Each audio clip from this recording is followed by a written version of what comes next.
Kadar slišimo za besedo piramide, zagotovo najprej pomislimo na Egipt, na faraone, grobnice in puščavo, morda tudi na množični turizem povezan z njimi.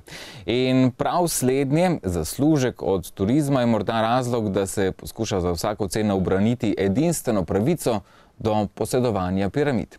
Seveda so nas desetletja in pa stoletja tako poučevali in zgodovinskih dejstev vendarle ne gre spreminjati kar čez noč, če tudi morda niso točna.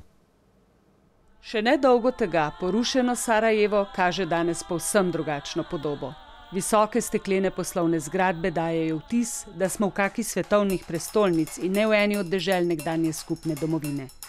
Razlog za naš obisk pa ni niti moderno, niti nostalgično staro mesto, pač pa piramide nedaleč stran v Visokem.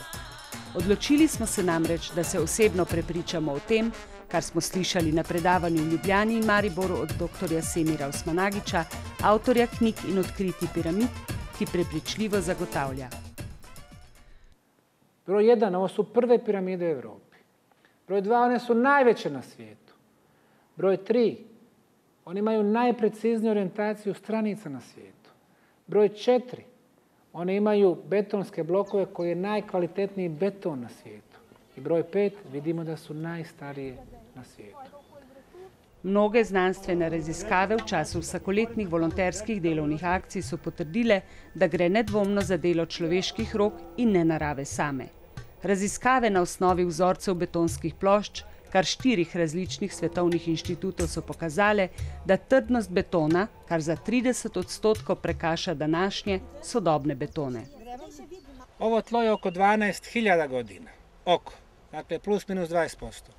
Na piramidi mjeseca smo našli organski materijal u onim pločama i starost je 10.350 godina.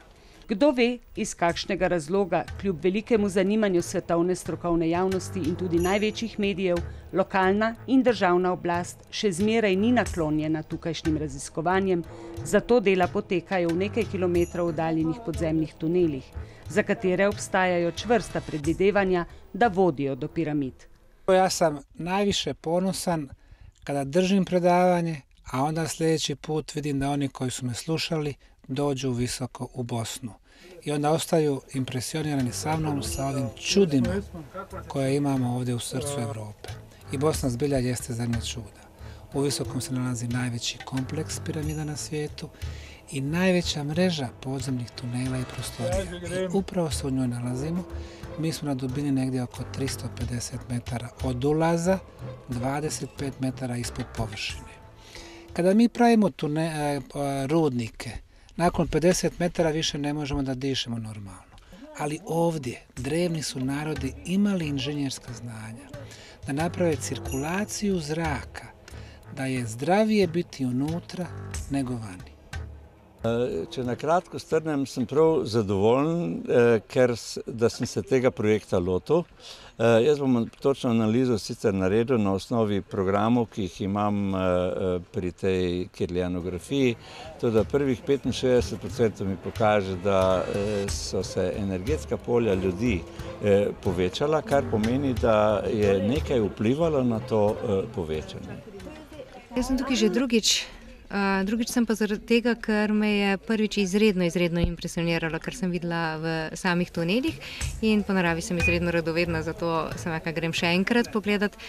In mi je res nekako žal, da se ta jama ne odpre malo bolj za ljudi, ker mislim, da bi vsakmu človeku koristilo biti nekaj časa noter, čisto iz zdravstvenih razlogov, ne.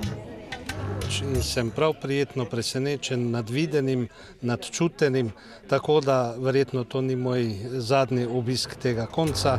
Prišli bomo s prijatelji, kajti tu je kaj videti, je kaj čutiti.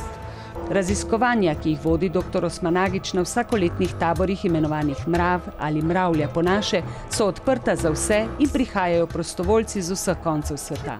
Med drugim je zraven tudi Slovenska fundacija za promocijo bosanskih piramid.